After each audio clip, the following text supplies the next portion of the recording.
nuggets.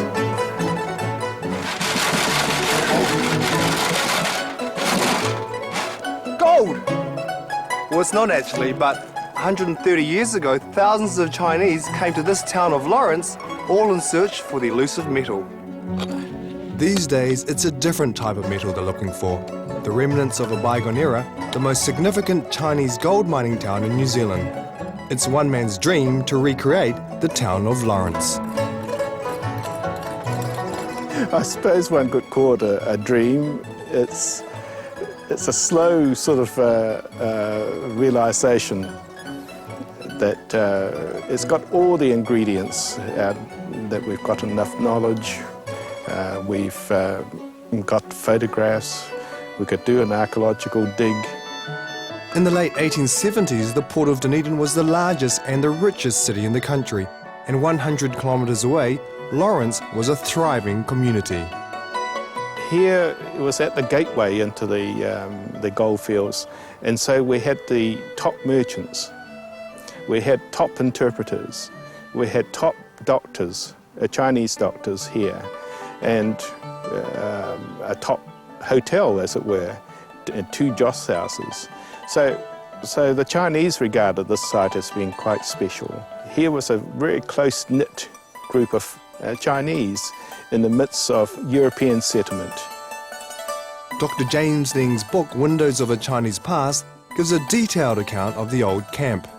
He recently set up a charitable trust to excavate and reconstruct the site. It was a very good excavation. We had about 20 people here for 2 weeks. We couldn't see any of the detail we can see now. You can see probably behind me some humps and hollows and ridges in the ground. And because we can see those now, because the grass is nice and short, we've been mapping things in with GPS, plotting in things like the edge of the road that you can see in the old survey plans. And we're able to see the outlines of some of the building platforms, and which we couldn't see during the excavation. Although many treasures are buried underground and not yet discovered, a few structures still remain. They built this hotel in 1871 in wood and called it the Chinese Empire Hotel, and this is the remnants of it. Nonetheless, we can rebuild it. There were 6 rooms, I gather, 6 bedrooms, and we've got the remains even of the old bar. This joss house is very old. It was actually built in 1869.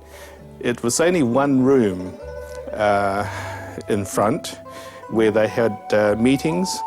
This was the place where they brought their dying people so that they would die in this joss house. There's Chinese history scattered throughout Lawrence if you know where to look. The cemetery has an area where many of the Chinese miners were buried. But high on top of the hill, one grave stands out, that of Empire Tavern owner Sam Chulang. He chose to die here, not in the Chinese section of the cemetery, but amongst his Presbyterian friends. This was directly in contrast with the mass of his compatriots who wanted to go back to China. These days, if you drove through Lawrence and blinked, you might miss it. But Dr. Ning has different ideas. He believes that $3 million spent over the next few years would be enough to fulfill his dream, a dream of recreating a place in dedication to the memory of the Chinese settlers.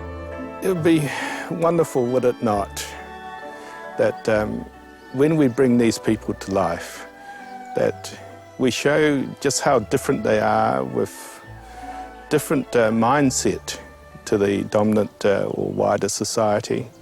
And yet, in the end, we've all come through it and we've become Kiwis and New Zealanders together.